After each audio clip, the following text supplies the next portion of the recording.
Hello and welcome into the Daily Score. I'm Mark Grote. Thanks for joining us as always. We always appreciate your support on this particular podcast. And it's a big day in Major League Baseball because the Negro League statistics, if you haven't heard, have been added to the Major League Baseball record book. And I'm going to bring in a guest here in just a second, but before I do that, I want to read to you something that our next guest, his name is Jasen Lee, something that he wrote on Facebook in regards to this. And he writes, quote, "As a lifelong baseball fan and a Black history lover, I'm so happy for the inclusion of Negro League stats in the official MLB record book. Were it not for blatant racism by baseball owners and leadership during that time,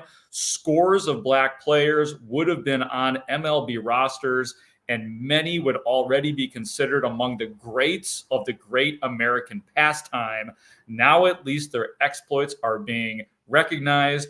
And as Lizzo says, and then you have to scroll down a little bit more, and then you have Lizzo singing, "It's about damn time." So it's some good stuff there from Jasen Lee. And Jasen Lee is currently the Public Relations and Communications Director at the University of Utah. And Jasen Lee also happens to be one of my great friends. He and I worked together in Springfield, Illinois in the late 1990s and the early 2000s. We cut our teeth in radio together. We lived together. We were roommates. He knows about 1990s, early 2000s, Mark Grote, yes, probably better than anybody else. I don't know if that's a good thing or a bad thing. As we bring Look, I got a lifelong friend out of it, so it's a very good thing. So thank you. Thank you very much. Oh, man. Jasen and I used to argue about a lot of stuff on the air. On the air. Sometimes I'd walk out of the room every once in a while. Yes, I do remember that. But it was only that once or twice. I will. Yes. Yes. But you know what, though? I think what we got out of that is, and I did a podcast for 5 years. We learned to have debates, arguments, however you want to call it.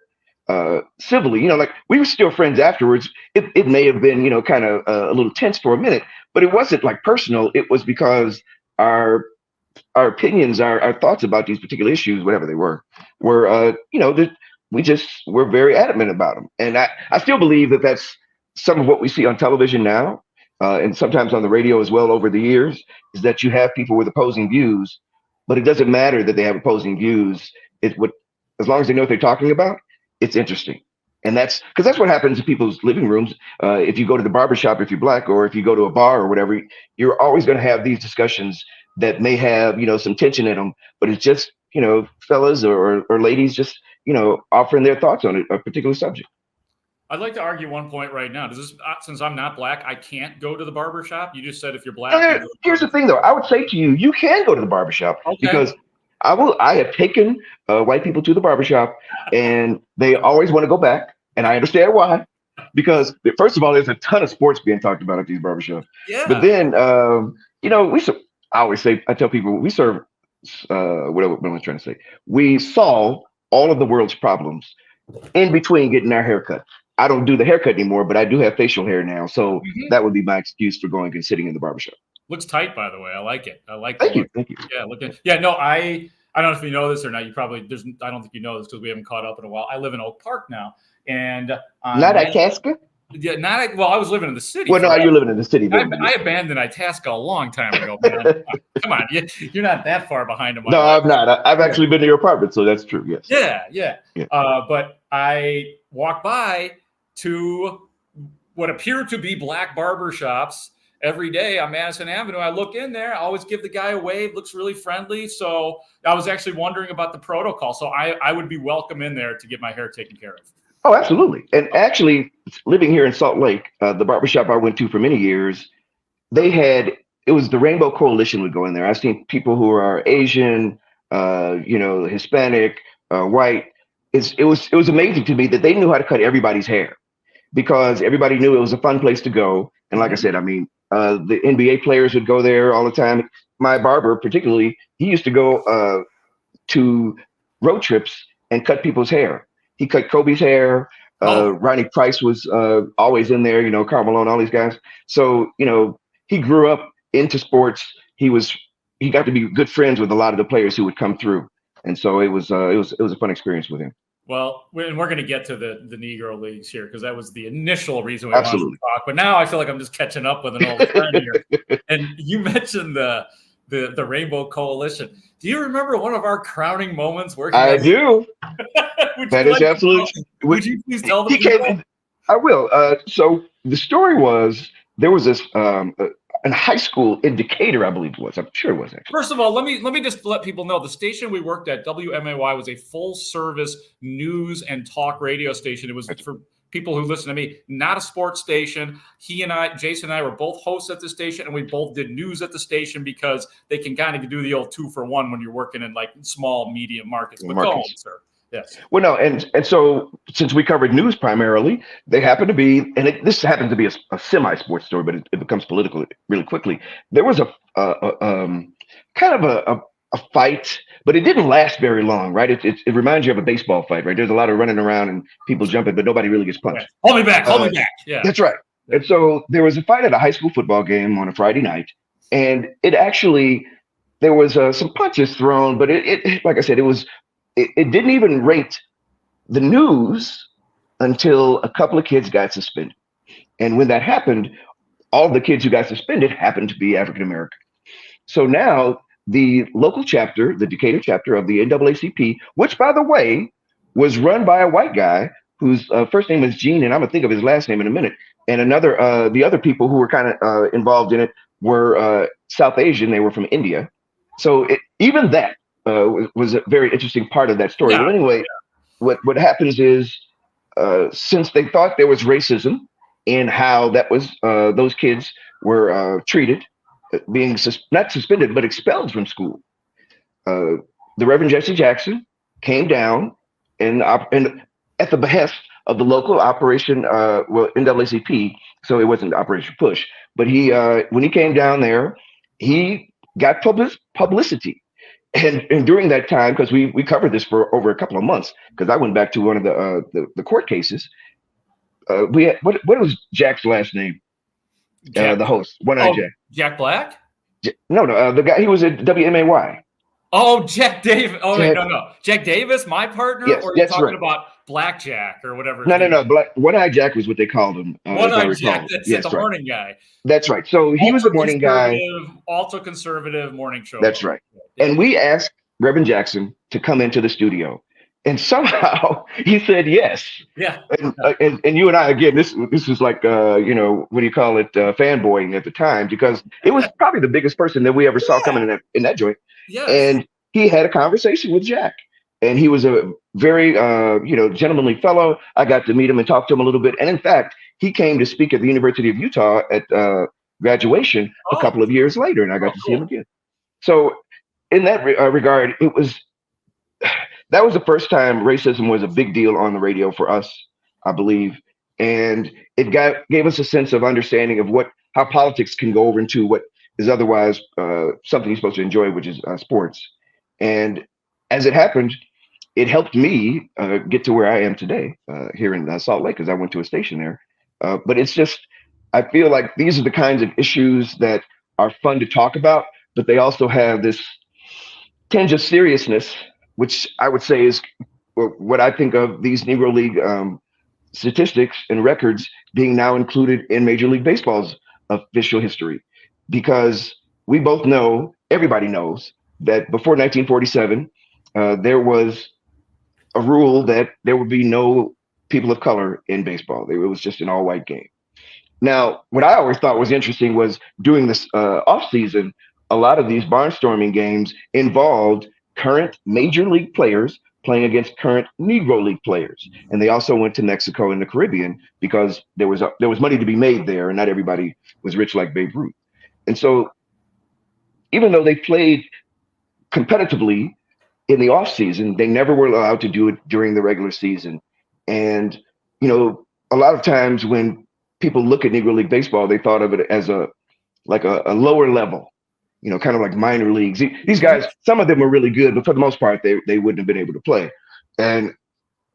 But you and I, or anybody else who was following Major League Baseball, knows that they went back to the dead ball era into the 1800s, and we had to hear about some guy named Home Run Baker, who, by the way, only hit like 10 home runs in a season, and that was a thing back then. And so, Home Run Baker only hit 10, huh? Right. I mean, he until Babe Ruth comes along, we don't even have the home run wasn't even a thing. And I wish that's not even a joke. That's serious.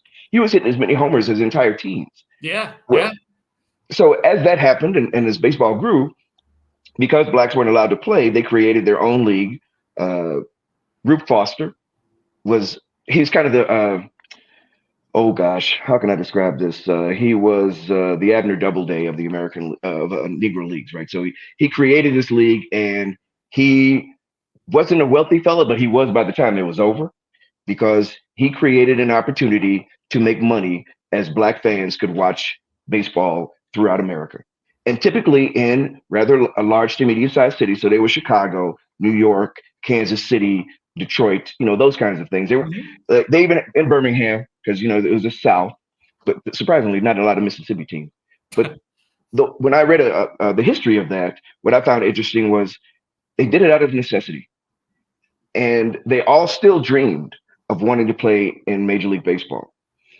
But they were really talented, and some of them got to play at the end of their careers, Satchel Paige being one of the prime examples. But he was pitching as like 50 years old, and he was still serviceable. So imagine what he would have been like as a young player. Jackie Robinson comes along because Branch Rickey recognized that though he wasn't the best player, he was exceptionally talented. He was a three-sport athlete at UCLA. He went into the Army.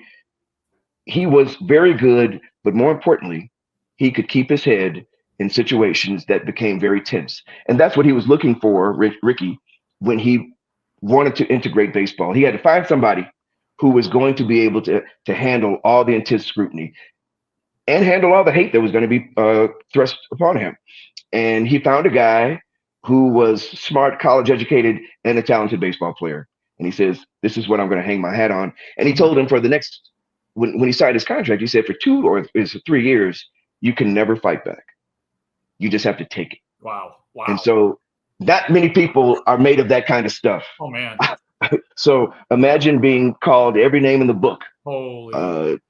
For 2 to 3 years and being able to not respond at all. Wow.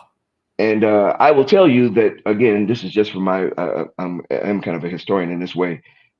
Jackie Robinson died early. And if you look at him from the time he started in 1947 to the time he was done in the mid 60s, he aged like Barack Obama aged when he was the president. He had all this nice dark hair, and then all of a sudden it was mostly gray. Wow. And he ended up dying of complications from diabetes. But I still believe a lot of that pent up, whatever that was, had some impact on his longevity at the very least. But it was a lot. But he also made that sacrifice so that Willie Mays, Henry Aaron, Bobby Bonds, Barry Bonds, all the players that came after him had an opportunity.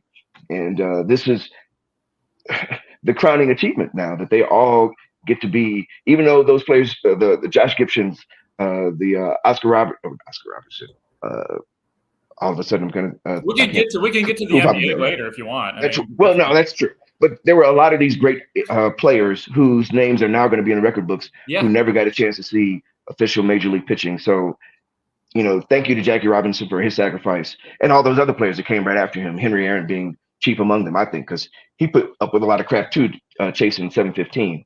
And he did it with the kind of dignity Jackie Robinson would have been proud of, I think. Let me ask you this.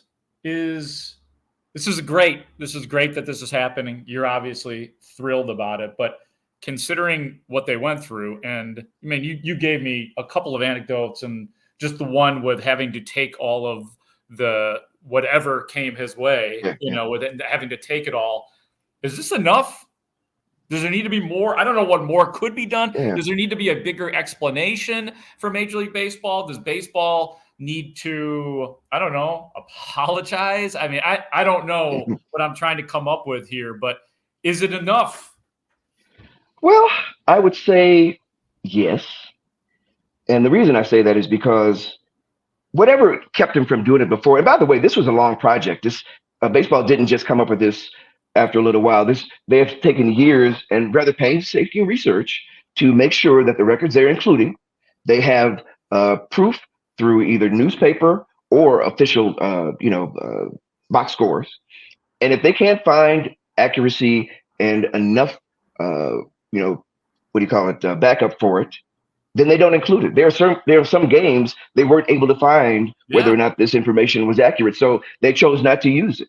So I give credit to Major League Baseball for taking the time to do it as best as they possibly could. The same way we are asked to believe in the statistics that we got from the late part of the 19th century into the early part of the 20th century, when we didn't have somebody at every game that that it was just so big.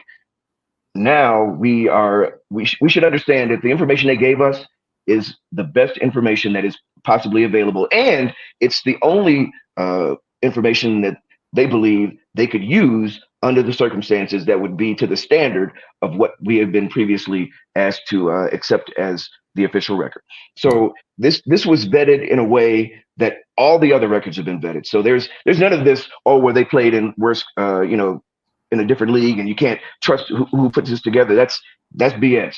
This is legit stuff done by people whose jobs, who are college educated with advanced degrees in research, that are doing this. So this is exactly what anybody would have wanted. And for me, I think as a person who's watched baseball, almost 60 years, is that this is the best you could ask for. If Jackie Robinson were around today, if Henry Aaron was still alive, Willie Mays is, they are proud to know that all of their work and the work of their predecessors who they strive to be like, they wanted to be Josh Gibson. They wanted to be Cool Papa Bell.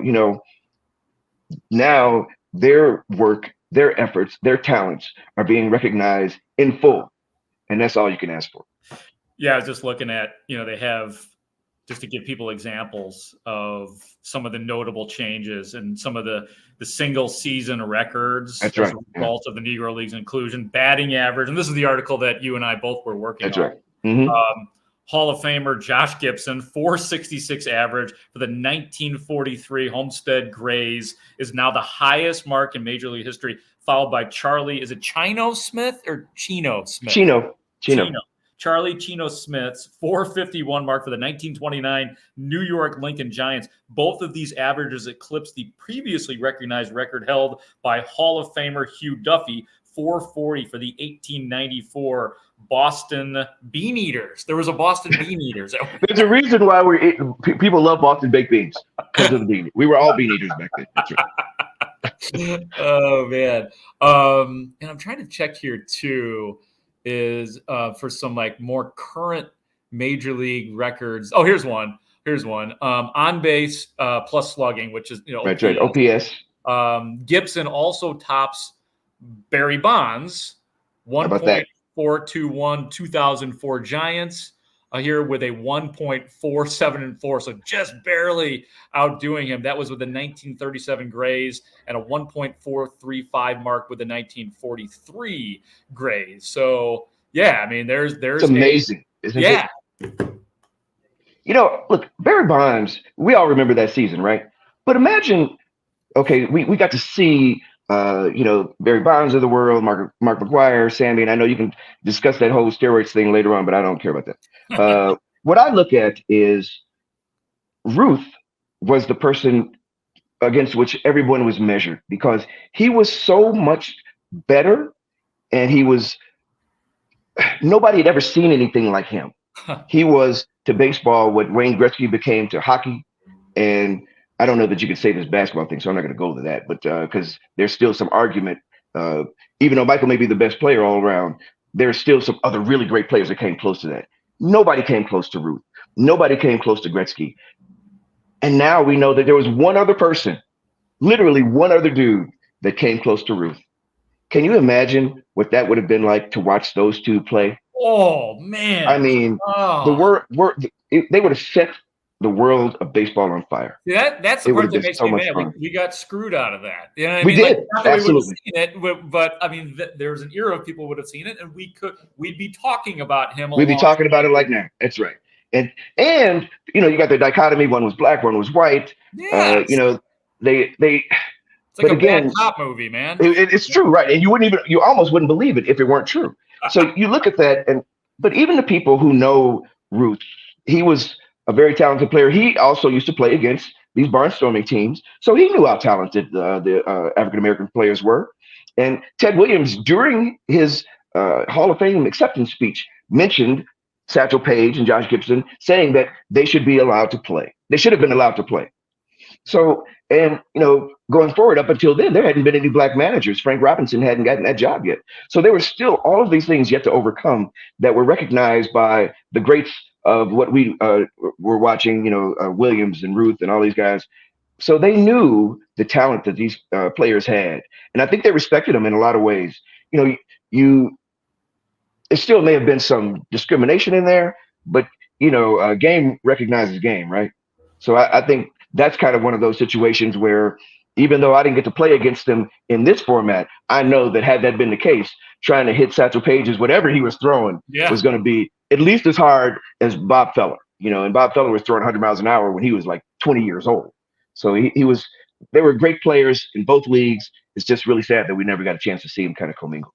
What do you think about the state of Major League Baseball today and its African-American representation? Because it's a topic that comes up every once in a while. There are not a lot of there's a decent amount of black players that come from other countries. That's right. Not a ton, proportionally speaking, of African-American baseball players. I think a lot of that, Mark, is due to economics, because, you can play basketball for all you need is a ball and a hoop that every park gives you. Mm-hmm. And that's literally the only thing you got to have. To play baseball, you got to have bats, mitts, balls, and you got to have lots of those things to do that. And then, whereas before, people just, they nurtured their talent, in their communities. Now they got kids who, because they have money, they can travel. Right. And unless so you're behind right away. You're like, that's right. Behind right away. Yeah. And then they get these great coaches, and now they know how to eat and do all these different things. There's the gap now. Economics creates the disparity that we see, I believe, has at least some impact on it. And until we can address that, and apparently baseball isn't cool like basketball and football is. Personally, I think baseball is as cool as either one of those have ever been. And let me tell you something, football is going to break you down. I mean, your body will be, if you've ever seen old football players, they have the gnarliest fingers and just, all kinds, they walking, they're not standing up straight. Why wouldn't you want to play baseball where you get 50,000 people?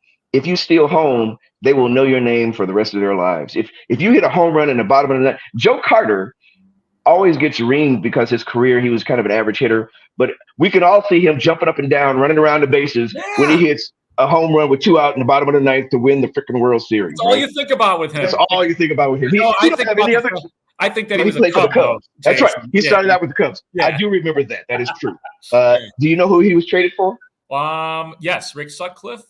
Oh, good. Yeah. Man, look at you. I'll take it a step further.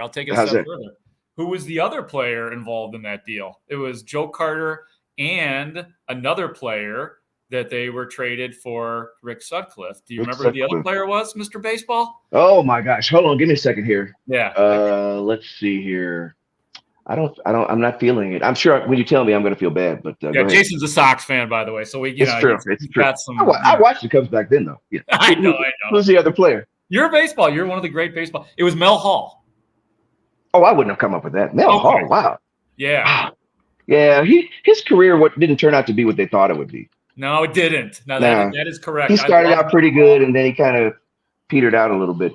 Well, I say the same thing about Leon Durham, because he started out with a great career, but then he got into drugs, actually. That's what happened to him. And a ball went under his legs, too. Bill Buckner survived that, too. And to be honest with look, the Cubs should have won that series against the Padres.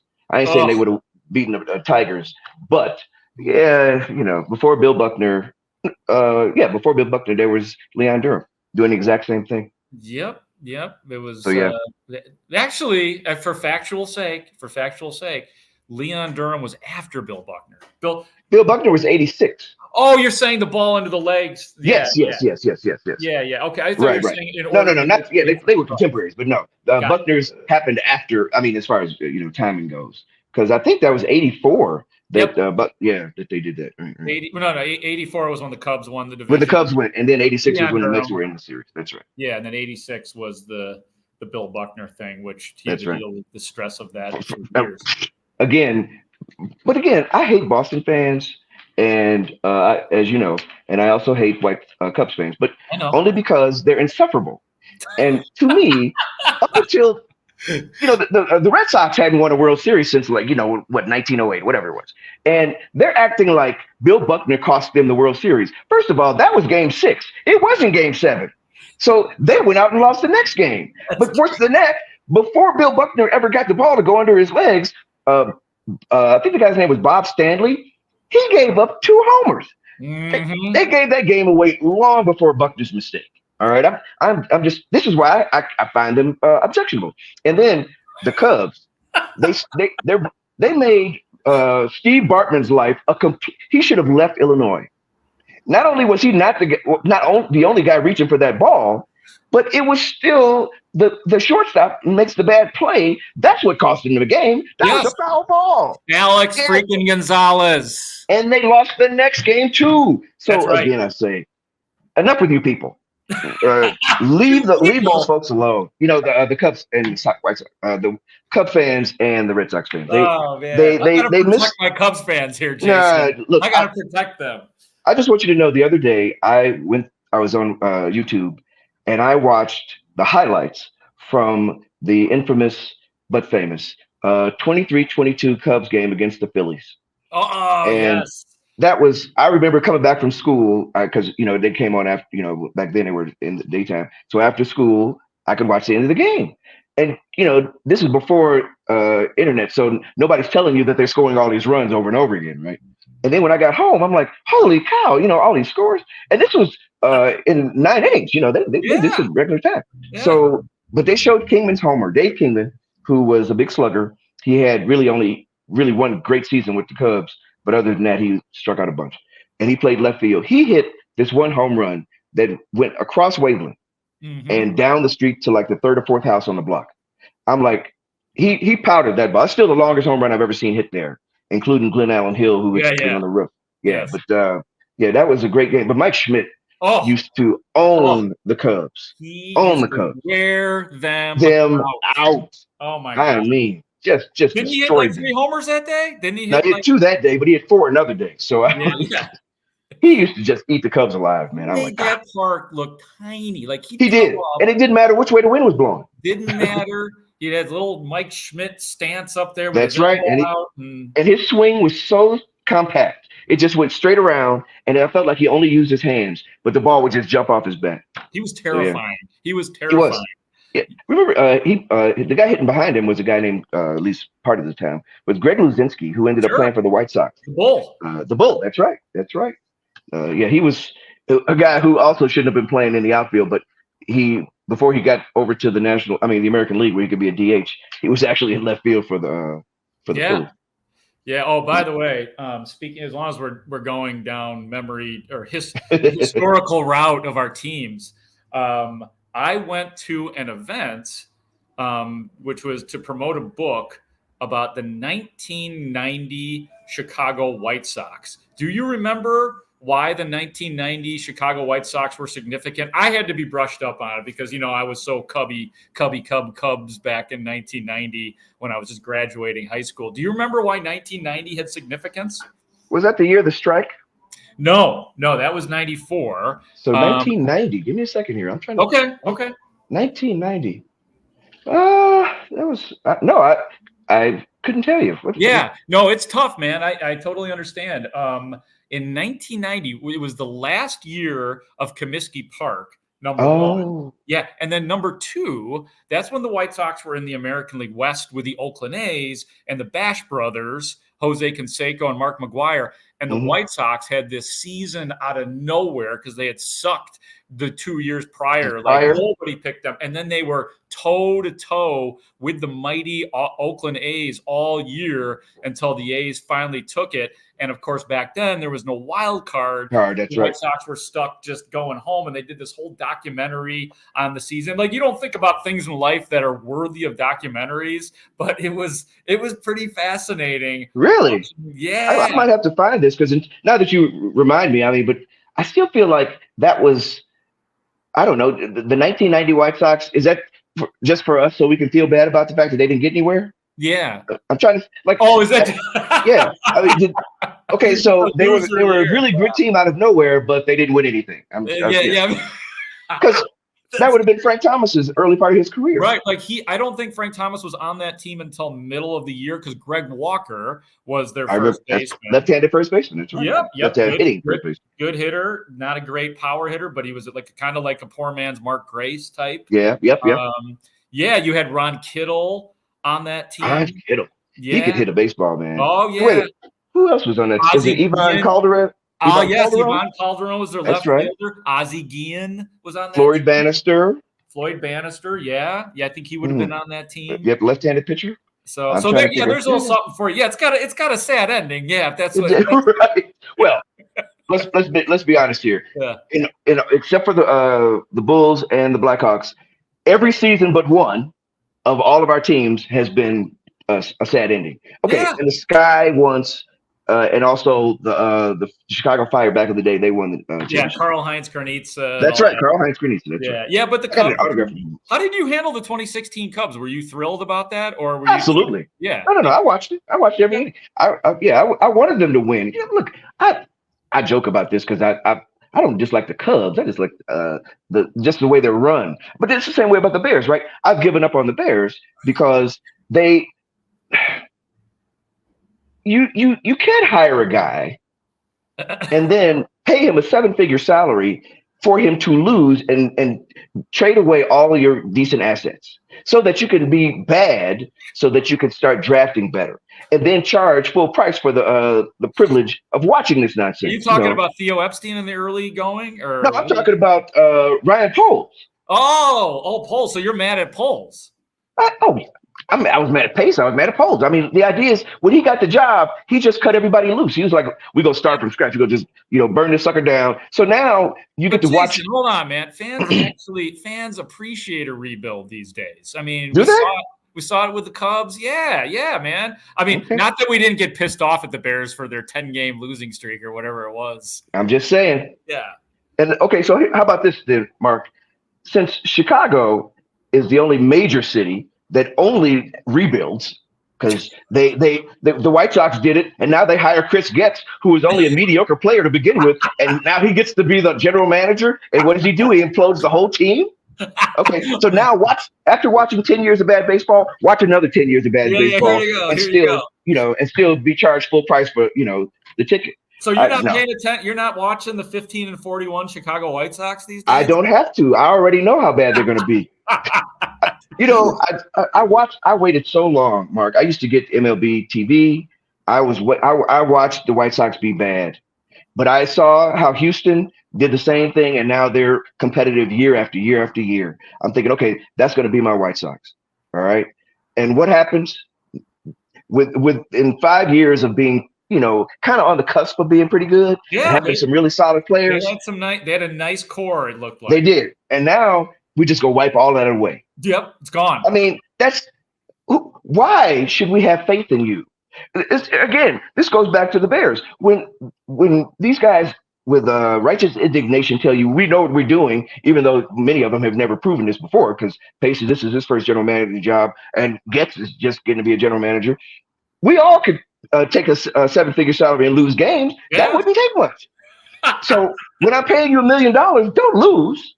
Show me how to win. Yeah. They're doing this in Utah now. The Jazz were a perennial playoff team. They trade away all their 2 best players and all the other assets, and they fire the coach as if to say, bringing in all this new stuff, we just go lose more games. And the new owner has bought into this. Why? I don't know. He just spent $2 billion. The least he could do is try to get some of his revenue back. But no, we're gonna lose a lot of games and hope that we can build something for the future with what? I don't know. Because they didn't get the top pick. There's no Wembanyama coming here, and if when you draft players, you can't keep them, you keep starting over again. What hope does your fan base have that you're going to be competitive? Yeah, no, I don't like teams that are supposedly the lower budgets. That I'm trying to think of the baseball comp. I guess it would be like the Pittsburgh, the Royals, the Pirates, Padres, right? How about the Marlins? The A's and the Marlins. That's right. All those. Yep, I think we just nailed it. Like teams. Oh man, they're great. And then the next Tampa is the only. Tampa's always good. Yeah. Even though they're a small market. So whomever is running that team, that's who we should all be trying to hire. That's true. If Theo Epstein's not available. But I'm saying, I wanted Epstein to go to Cleveland so bad because Cleveland needs to get out that schneid too. They do. That would be and he's already going to the Hall of Fame. Oh, yeah. But they would have statues in 3 different cities for him if he was able to make that happen. And they got a good team. So yeah. I like that. I think his next step is maybe MLB commissioner, something. Yeah, I would agree. Owner of a team. That's been floated around too. Yeah, but I don't know. I feel like I guess if he could lead an ownership group like Derek Jeter did, that would be a good idea. But I saw, the joy he brought to Boston, the joy he brought to the North Side. Yeah. And he beat Cleveland in a Game 7, so there's some irony in that too, right? I thought to myself, okay, if he leaves, he's got to go take up that mantle, because they too have been waiting 100 years or so, it seems, Yeah. And they've suffered through losing after losing after losing, save for LeBron James coming back and winning the championship for the basketball team. So again, I'm canonizing Theo Epstein a little bit, but I just know that what he brought to some baseball-starved fans who gave their every dime they owned to go watch these games and go to Fenway, go to Wrigley. Yeah. I've been to both of these places, by the way, and it is fun. I will give them that. But man, I've been to the Jake. Well, what was the Jacobs Field back then? Right. To their current stadium, and it was a nice stadium right on the river back. It's the river, and then out in the Lake Erie. So yeah, I pull for them sometimes. Yeah. Yeah, no, I agree, man. That would be an interesting step for Theo. Jason, this has been great, man. You've given me even more time than we deserve from you. So, well, no, I'm happy to chat with you. I hope I brought you a little something. Can I talk about this Negro League thing for a second? Yeah, please, please. As a Black person, look, being in America it can be tough. Because you have these mixed emotions about it. It's like having a family that you love sometimes. No, you love them all the time, but sometimes you hate them. You don't want to be around them. Yep. Well, I've watched baseball since I was a little kid. I was born in '65, so I've been watching a lot of baseball. I watched Ernie Banks, Billy Williams, Sammy, leading up to now. Remember Derek Lee when he was playing here, or awesome. Andre Dawson. Yeah. Andre Dawson. I'm interviewing Andre Dawson tomorrow, by the way. Tell him that a guy he don't know still remembers how much fun it was to watch him. I 100% will. Dude, I could do his batting stance today, Mark. So could I. And I could watch him throw from right field, just gunning some dudes down, Yeah. And he signed a $500,000 contract from Dallas Green. Oh. That's the best money the Cubs ever spent. Yeah. It was. I mean, he got screwed over, but no, he did. But he did. But he made the offer. So he did. And so I look at what's happening in Major League Baseball, and in truth, though it did come from what I consider to be one of the lowest points of baseball, because it had to do with bigotry and banning competition due to just racism. To see it move forward and be a leader and recognizing the work that should have been done a long time ago. This recognition is a long time in coming, but it is happening. They do it. And you say apology in some ways, even though it isn't a blatant, apology, like obviously just saying, I'm sorry. It sure feels like it. It feels like they cared. It meant something to them. And for speaking as an African-American baseball fan, I am grateful to baseball and it's the game I loved watching. I still love watching it, and I feel better today. I really do. Good. And you obviously accept their apology. 100%. And I do wish more black kids played baseball. I tried to get my cousin, who loved basketball instead. He played basketball, but baseball is a beautiful game to watch. I like it better than football. I like it. I used to like it. It's kind of even with basketball now. Okay. But I just think it's just so much fun, and it's a thinking man's game. Jason, I'm going to tell you something that's going to sound a little weird on the way out, but in some ways, you remind me of my mom, and here's why. Because now I know that's aging, but we're not that far apart. You were born in '65. I was born in '72. We're both old at this point, so yes, we are. There's no doubt. So please, I'm not trying to age you, but through the year, you know how like when you're growing up and you think you know everything, and then as life goes on, you're like, God, my mom was right about that, or my dad was right about this.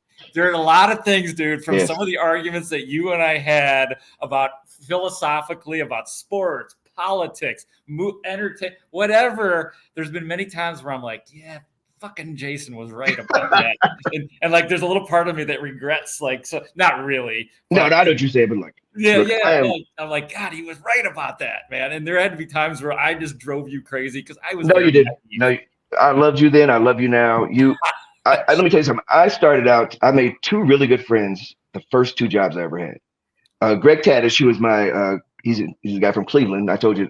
He was at Game 7, by the way, when Cleveland lost. Okay. And I texted him immediately. I felt so bad for him, but he loves the Indians. He still calls them the Indians, by the way. I tried to get him off of that, but he won't. That's another story. And you, because otherwise, as you know, I was the only black person in that building most every day, and I'm sure I was the only one that worked for him full time. Yep. So you guys both befriended me when I felt kind of alone in some of those places, and I've always been very grateful. And I get to, keep in contact with you guys over all these years. That's just been fantastic. And I am so happy for you because anybody deserved to be doing this job. A homegrown guy who knows his stuff and is just so much fun to listen to. The Score, they did themselves a favor by hiring you. I can tell you that right now. Thank you, Jason. I appreciate that. You mean a lot to me, brother. Thanks so much for coming on the podcast. Now I want to do it again. So we'll do it again sometime soon. Absolutely. Let me know, man. I'm always here for you. Yep. Thank you. That is Jasen Lee, the PR and communications director for the University of Utah, longtime radio guy as well. We worked together. We did shows together. As you could see, the comfort level that we obviously have with each other. And that was so informative as well. But that's classic Jasen Lee. So appreciate him. Appreciate everybody watching and listening to the Daily Score. For Ray Diaz, our executive producer, I'm Mark Grote, and we'll talk to you later.